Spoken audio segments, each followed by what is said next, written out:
As the vaccine rollout continues here in Wisconsin, we're hearing more questions from people about when they'll be able to get their shot. Earlier today, we spoke with DHS Deputy Secretary Julie Willems Van Dyke to try and answer some of those questions. Julie, I think a lot of people are upset about how slow the rollout is going. About 1% of people in Wisconsin have been vaccinated so far, 69,000 people. What's taking so long?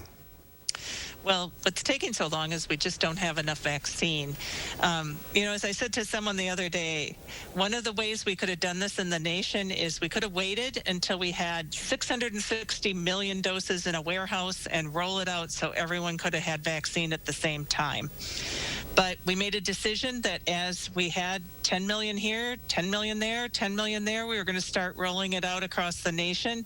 But if you think about it, there's about 40 million doses that have been distributed to states across the nation, and we need 660. So that math helps you understand why it's going to take us a little while to get vaccine to everybody.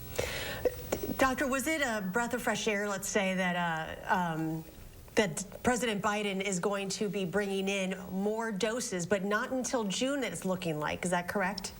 That's correct. And that, I think the other thing we all need to remember is these are brand new vaccines. We're not like asking the pharmaceutical companies to just ramp up production of vaccines that they already have. They're brand new manufacturing. And so, again, it'll take some time, but I'm really thrilled we're going to have more vaccine by late spring, early summer. How does DHS determine who gets vaccinated? So we work closely with the federal government and with an advisory committee here in the state to look at a number of factors about which groups we should prioritize first.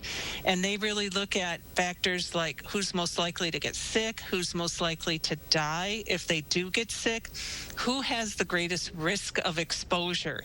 And it's a combination of those factors that those groups have looked at to make recommendations to us here at DHS. I have been receiving emails from viewers as the rollout continues and the announcement of who's in what phase. And there have been some people with underlying health conditions who are very concerned that they're not in phase 1B. What do you say to something like that? Well, what I say is everybody, I just wish we could put everybody in phase 1A, much less 1B. But as we looked at those factors and looked at risk of exposure and risk of dying from the disease, it is very hard to define which conditions and which combination of conditions would put you at greater risk. It's very easy to define that we know age puts you at risk.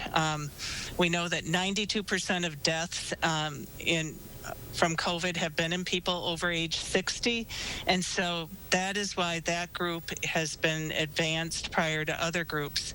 And then we know if you're out in public serving other populations and you have to be for your job, like a healthcare worker or a police officer or a teacher, that also puts you at risk. And so it's weighing those different options, and the bottom line is it's just a lot of bad choices, because what I can't wait to do is have a vaccine in everybody's arm.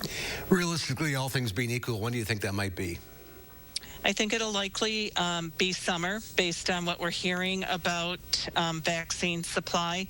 But what I want to assure everyone is that we are going to keep putting vaccines in arms at the rate we get it from the federal government. So we'll have a big head start on that by the time it's opened up for everybody else. A light at the end of the tunnel. Julie, thanks for being with us today. All right. You're welcome. Thank you for the invitation.